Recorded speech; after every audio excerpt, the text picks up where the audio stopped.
요한복음 11장 25절에서 44절 말씀까지 우리 교독으로 말씀을 봉독하도록 하겠습니다. 25절입니다.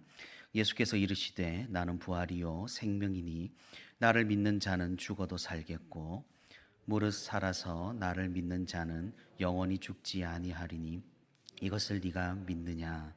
이르되 주여 그러하외다. 주는 그리스도시요 세상에 오시는 하나님의 아들이신 줄 내가 믿나이다. 이 말을 하고 돌아가서 가만히 그 자매 마리아를 불러 말하되 선생님이 오셔서 너를 부르신다 하니 마리아가 이 말을 듣고 급히 일어나 예수께 나아가매 예수는 아직 마을로 들어오지 아니하시고 마르다가 맞이했던 곳에 그대로 계시더라. 마리아와 함께 집에 있어 위로하던 유대인들은 그가 급히 일어나 나가는 것을 보고 곡하러 무덤에 가는 줄로 생각하고 따라가더니 마리아가 예수 계신 곳에 가서 배웠고 그 발 앞에 엎드려 이르되 주께서 여기 계셨더라면 내 오라버니가 죽지 아니하였겠나이다 하더라. 예수께서 그가 우는 것과 또 함께 온 유대인들이 우는 것을 보시고 심령의 비통이 여기시고 불쌍히 여기사 이르시되 그를 어디 두었느냐 이르되 주여 와서 보옵소서 하니 예수께서 눈물을 흘리시더라. 이에 유대인들이 말하되 보라 그를 얼마나 사랑하셨는가 하며 그중 어떤 이는 말하되 맹인의 눈을 뜨게 한 이 사람이 그 사람은 죽지 않게 할 수 없었더냐 하더라. 이에 예수께서 다시 속으로 비통히 여기시며 무덤에 가시니 무덤이 굴이라 돌로 막았거늘 예수께서 이르시되 돌을 옮겨 놓으라 하시니 그 죽은 자의 눈이 마르다가 이르되 주여 죽은 지가 나흘이 되었음에 벌써 냄새가 나나이다. 예수께서 이르시되 내 말이 내가 믿으면 하나님의 영광을 보리라 하지 아니하였느냐 하시니 돌을 옮겨 놓으니 예수께서 눈을 들어 우러러 보시고 이르시되 아버지여 내 말을 들으신 것을 감사하나이다. 항상 내 말을 들으시는 줄을 내가 알았나이다. 그러나 이 말씀 하옵는 것은 둘러선 무리를 위함이니 곧 아버지께서 나를 보내신 것을 그들로 믿게 하려 함이니이다. 이 말씀을 하시고 큰 소리로 나사로야 나오라 부르시니 죽은 자가 수족을 배로 동인 채로 나오는데 그 얼굴은 수건에 쌓였더라. 예수께서 이르시되 풀어 놓아 다니게 하라 하시니라. 아멘. 네, 오늘도 이렇게 새벽의 시간에 하나님과 동행하기 위해 새벽기도의 자리나 우리 모든 성도 여러분 진심으로 환영하고 또 축복합니다. 오늘도 우리 함께 말씀 듣는 가운데 또 말씀 붙들고 기도하는 가운데 하나님의 크신 은혜와 위로가 풍성히 있기를 주님의 이름으로 소망합니다. 네, 우리는 계속해서 리딩 지저스와 함께 이렇게 성경을 읽어 나가고 있습니다. 이번 주에는 우리가 요한복음을 함께 읽고 있습니다. 사랑하는 성도 여러분, 어떻게 잘 읽고들 계신가요? 제가 전에도 말씀드린 바 있지만 복음서 중에 요한복음이 참 읽기가 쉽지가 않습니다. 정말이지 생각해보고 또 곱씹어 봐야 하는 그런 내용들이 많이 들어있기 때문입니다. 여러분께서 잘 아시다시피 요한복음은 사도 요한이 인생의 황혼기에 쓴 예수님에 대한 글입니다. 그토록 예수님과 동고동락했고 또 초대교회에서 많은 사역을 감당한 이제는 지긋이 나이가 든 사도 요한이 이제 막 예수님을 알게 되고 예수님을 믿게 된 헬라인 신자들을 위해서 쓴 글이 바로 요한복음입니다. 그래서 요한복음은 그런 면에서 정말로 친절하고도 날카로운 글이라 할 수가 있겠습니다. 무엇이 친절합니까? 그 당시 헬라인들이 가졌던 기본 상식들, 개념들을 가지고 예수님에 대한 복음을 아주 잘 설명하고 있기 때문입니다. 그럼 또 무엇 때문에 날카롭습니까? 사도 요한은 그 로마인들, 헬라인들이 가졌던 기본 상식과 개념을 복음으로 또한 완전히 깨부수고 새로운 가치관을 그들에게 제시하기 때문입니다. 우리가 이 요한복음이 읽기가 버거운 것은 아마 우리가 그 당시 헬라인이 가진 상식이 우리 생각의 주요 바탕이 되지 않기 때문일 것입니다. 반면 그 당시의 사람들, 헬라인들이 이 복음서를 접했을 때는 어떠했겠습니까? 정말로 새로운 개념들을 알려주는 그런 신세계를 만난 것 같았을 겁니다. 그럼 그들과는 다른 바탕을 가진, 그들과는 다른 가치관을 가진 우리에게는 이 복음서가 의미가 없는 걸까요? 절대로 그렇지 않다라는 겁니다. 헬라인의 사상은 그 당시에만 통용됐다고 볼 수가 없습니다. 계속해서 철학과 정치, 사회 많은 분야에서 그 명맥을 이어오고 있습니다. 이 세상이 쌓아올린 바벨탑의 그 기저에는 그리스 로마 사상이 뿌리가 되었다라는 사실입니다. 그렇기에 우리는 이 복음서를 절대로 가볍게 생각할 수가 없는 것이죠. 그래서 우리가 함께 이 요한복음 읽을 때 우리가 함께 잘 소화하여서 하나님의 진리의 말씀을 더욱더 날카롭게 다듬어가는 그런 시간이 될 수 있기를 바랍니다. 오늘 본문의 이야기도 우리가 익히 잘 아는 이야기입니다. 죽은 나사로를 살린 예수 그리스도를 독자들에게 보여준다라는 겁니다. 우리는 이 본문으로 큰 은혜와 감동을 받습니다.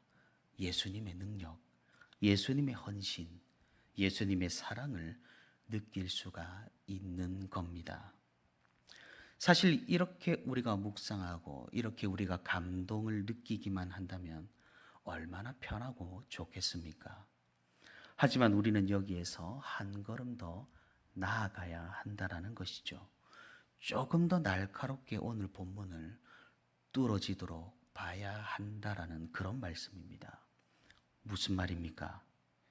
우리는 이런 질문을 해봐야 한다라는 겁니다. 예수님께서는 대체 왜 그러셨는가? 질문을 조금 더 다듬어 보겠습니다. 오늘 본문은 사도 요한이 쓴 글이라고 말씀을 드렸습니다. 그럼 사도 요한은 무슨 의도를 가지고 이 예수님의 이야기를 헬라인 성도들에게 해준 걸까요? 성경은 하나님의 기록이죠. 그러니 사도 요한이 글을 쓴 그 의도가 곧 하나님의 의도이기도 합니다. 다시 말해 하나님께서는 어떤 의도를 가지시고 이 이야기를 오늘 우리에게 들려주시는 걸까요? 예수님께서는 성자 하나님이십니다. 다시 말해 본질적으로 하나님이시고 이 성경을 쓰신 의도에 동참하셨다라는 말이 되죠. 그러면 예수님께서는 왜 이때 나사로를 살리시고 이 이야기를 그 당시 헬라인 성도들에게 또 오늘날 우리들에게 본인의 이야기를 들려주고 계시는 걸까요? 제가 하고 싶은 말이 무엇이겠습니까? 우리는 의도를 정확하게 파악해야 한다라는 겁니다. 이 이야기를 왜 들려주는가? 이 행동을 왜 했는가? 오늘 이 본문이 하고자 하는 말은 무엇인가 말입니다. 예수님은 왜 나사로를 살리셨을까요? 나사로의 가족들과 너무 친해서 그들에게 은혜를 베푸신 걸까요? 아니면 모인 사람들에게 자신의 능력을 보여주시기 위해서일까요? 물론 그런 의도와 목적도 어느 정도 오늘 본문에 담겨 있기는 있겠습니다만 분명한 것은 주 목적이 따로 있다라는 사실입니다. 만약 그들과 친해서라거나 그들에게 능력을 보여주시기 위해서만이라면 굳이 이렇게 기록으로 남기지 않으셨겠죠. 예수님께서 나사로를 살리신 이유, 그리고 이 이야기를 기록으로 남긴 이유가 있다라는 겁니다. 그것은 바로 자신이 누구인지, 어떤 사람인지, 어떤 존재인지를 보여주기 위함입니다. 이것은 매우 중요한 의도입니다. 왜 그렇습니까? 우리는 근본적으로 사람이 신이라는 사실을 절대로 믿지 못하기 때문입니다. 아니 지금 나는 잘 믿고 있는데, 예수님 잘 믿고 있는데 왜 그런 말씀을 지금 하냐고요? 지금 우리는 사실 너무나 막연하기에 그러려니 하는 것일 수도 있다라는 겁니다. 2000년 전의 사람이니 예수님은 그럴 수도 있겠다라고, 교회에서 하도 그렇다고 강조하니 그런가? 라고 생각할 뿐일 수도 있다라는 겁니다. 정말 우리는 이 이야기를 지금 시대로 한번 가져와 볼 필요가 있다라는 거죠. 예를 들어, 물론 우리에게 예수님이 계시긴 하지만 아직 메시아가 오지 않았다고 생각을 해보자는 말입니다. 어느 날 교회에서 어릴 때부터 알던 30대 청년이 자기가 하나님의 아들이고 이 세상을 구원하러 이 땅에 내려왔고 하나님께서 나를 보내셨다고 말한다면 우리는 믿을 수가 있겠습니까? 우리는 이 이야기를 그렇게 멀리까지 생각해 볼 필요도 없습니다. 만약에 어느 날 하나님께서 꿈에 나오셔서 아브라함처럼 자녀를 제물로 바치라고 말씀하신다면 우리는 지금 시대에서 어떻게 하겠느냐 이 말입니다. 우리가 믿는다고 하는 이 믿음의 근간이 얼마나 연약할 수 있는지 우리는 모를 뿐입니다. 왜 그렇습니까?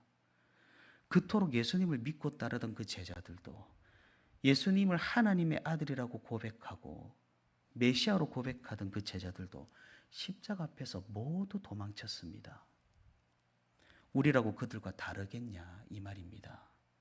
우리라고 그들과 다르게 행동할 수 있었겠느냐 이 말입니다. 우리는 당연히 예수님을 의심했을 것이고 당연히 자녀를 바치라는 그 말씀에 반기를 들었을 것이며 당연히 십자가 앞에서 모두 도망치거나 오히려 예수님을 욕하는 그 자리에 섰을 것이라는 사실입니다.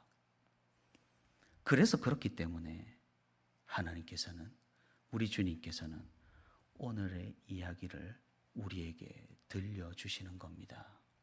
무엇을 위해서요? 내가 누구인지 너희가 똑똑히 봐라고 말입니다. 그래서 예수님이 누구입니까? 어떤 사람입니까? 어떤 존재입니까? 우리에게 무엇을 보여주시는 겁니까? 바로 예수님은 자신이 생명과 죽음을 주관하시는 창조주 하나님이시라는 사실을 보여주시고 우리는 오늘 본문에서 그 사실을 똑똑히 목격할 수가 있다라는 겁니다. 그러니 나사로를 살리신 이유는 다른 것에 있지 않습니다.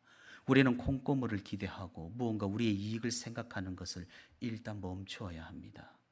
우리는 죽음을 본능적으로 두려워합니다. 그래서 이 말씀을 더 깊게 붙잡습니다. 예수님이 나사로를 살리실 정도의 능력이 있으시니 나를 보호해 주시겠지. 이 말씀은 이런 차원의 말씀이 아닌 겁니다. 생명을 주관하시는 창조주 하나님 되신 예수 그리스도를 우리가 지금 보고 우리가 지금 믿으니 우리도 이 그리스도처럼 죽음에서 자유하고 죽음을 극복한 존재라는 사실을 하나님께서는 우리에게 알려주신다라는 거죠. 다시 말해 여전히 이 세상을 두려워하고 죽음을 무서워하며 그리스도를 믿지 못하는 그 불신에서 벗어나 다른 것이나 다른 존재가 아니라 정말로 그리스도께서 우리의 생명을 쥐고 계시니 그분이 하나님의 아들이심을 믿으라는 그런 말씀인 겁니다. 그러니 무엇입니까? 우리는 맹목적으로 믿는 것이 아니라 증인으로서, 경험자로서, 목격자로서 믿는 겁니다. 과거의 일이 오늘날의 일인 것처럼 우리는 이 성경 말씀을 현실을 믿고 현실로 느끼고 이 현실을 살아간다라는 겁니다. 무슨 현실을 말입니까? 정말로 예수님께서 죽은 나사로를 살린 이 현실 말입니다. 그리고 우리는 믿는 겁니다. 무엇을 말입니까?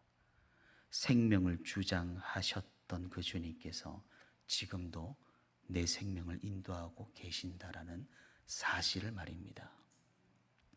그러니 우리는 오늘 이 본문으로 주님에 대한 이런 분명하고도 확실한 믿음을 가지고 가야 한다라는 그런 말씀입니다. 사랑하는 성도 여러분, 우리는 대체 무엇을 믿고 있습니까? 지금 시대라 할지라도 죽은 사람이 살아났다고 한다면 우리는 믿을 수 있을까요? 그저 과거 신화 속에 나오는 신선처럼 우리가 예수님을 그렇게 생각하고 있는 것은 아닐까요? 우리는 더 이상의 관념적 믿음이나 추상적인 확신에서 벗어나야 합니다. 우리는 어쩌면은 믿는다라는 표현을 쓰기보다 내가 봤는데 그렇다가 더 정확할지도 모르겠습니다. 예수님은 그런 존재라는 사실입니다. 현실입니다. 실제입니다. 우리가 익히 경험한 바입니다. 생명을 살리시고 그 생명을 보존하시고 그 생명을 이끄시는 주님에 대한 목격자로서 우리가 신앙생활을 계속할 수 있기를 바랍니다. 오늘도 그저 막연하게 주님을 생각하고 추상적으로 기억하는 그런 성도가 아니라 우리 주님을 목격하고 경험하고 실제로 만난 그런 믿음의 사람으로, 그런 신앙인으로 오늘 하루를 믿음으로 굳세게 살아가는 저와 우리 온세로교회 모든 성도가 되기를 주님의 이름으로 소망합니다.